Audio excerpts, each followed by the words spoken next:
one up. Dear God, I remember forging our relationship.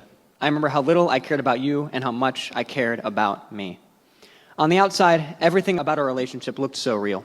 I went to church, served at the church, worked for the church. Heck, I was the preacher's kid.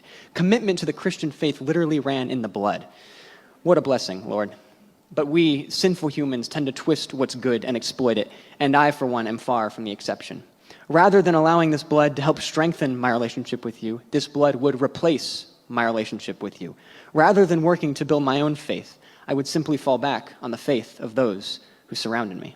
Sure, I called myself a Christian. I believed in you. I got baptized. I thought that's what Christianity was all about. But in reality, there was no self-sacrifice. There was no commitment, no fight for my faith, no care for your will. I called myself a Christian, and yet I did not fear you. My relationship with you was fake, and I had convinced everyone, including myself, otherwise. Everyone, that is, except for you.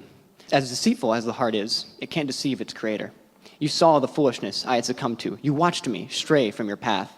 Luckily, in your infinite grace and glory, you wanted to turn me back and send me in the right direction. So, where did you send me? The University of Akron, home of the chapel and Campus Focus. And if you would have told me that this campus was going to be the grounds for this magnitude of spiritual transformation in just 1 year, I wouldn't have believed you. In fact, I expected nothing but spiritual challenge from college. I had heard that college was all about challenging beliefs, and that many who walked in calling themselves Christians came out the other end with a dead faith, slaughtered by the fresh temptations of freedom. I fully expected to walk into this campus alone as a Christian. But you had different plans, God, and there was a reason you sent me here. And I discovered that reason when I walked into Campus Focus and fell in love with it. I joined a small group right after, and this, God, is where you would begin your work.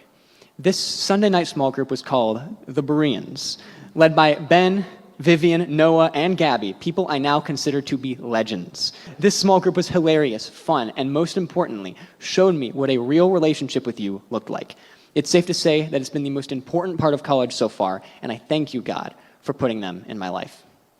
Through CF, small groups, books, church, and godly relationships, I was shown the power of a real relationship with you, and, in effect, realized how fake my own relationship really was.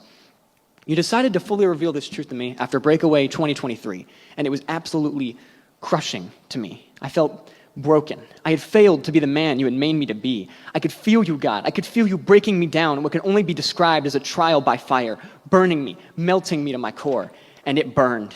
I could only watch as everything I knew, everything I took pride in came crashing to the ground because I never had your interests in mind. My actions centered around me, my motives centered around me, my thoughts, my words, my future, my present, it was all for me, all for nothing.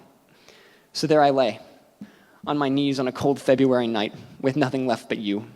The lies uprooted, the truth revealed. With nothing left in me to stand alone, I had no choice but to fully rely on you. All I could do was pray. Pray that you would take away the pain, that you would bring me back to a time before I felt all this. Suddenly, I felt a shift in my soul. Something was changing. By melting away all of the layers around me that hardened my heart, God, you would reach the core of my being. You were reforging me from the inside out, and I could feel it. My perspective was shifting at that moment. My prayers went from, please stop this pain, to saying, keep going. I'm done living a life where you are not the highest priority. I'm done burying the truth, God. Allow me to be reforged by your hammer no matter how much it hurts. Reshape me into the man you made me to be.